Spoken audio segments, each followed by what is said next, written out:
গৌর নামের ব্যাধি যদি আপনাদের না হবে, এই পাগলের মতন কেউ বসে থাকে বাবা সারাটা দিন ধরে, এটা গৌর নামের ব্যাধি নয়। আর এই ব্যাধির মানুষ যারা, তারা ব্যাধির মানুষকেই খুঁজে বেড়ায়। যেদিন অনুভব করতে পারবেন কীর্তন কি জিনিস, সেদিন দেখবেন অনুরাগে আপনিও কাঁদবেন। আমরা তো কীর্তনটাকে অনুভব করতে পারি নাই বাবা।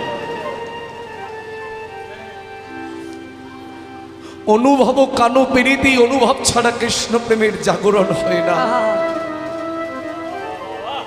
অনুভব থেকেই অনুরাগ, আর অনুরাগ না এলে কখনো গৌর গোবিন্দ বলে কাঁদা যায় বাবা। তাই সেই নাগরী বলছে, ওরে একবার বলে দিতে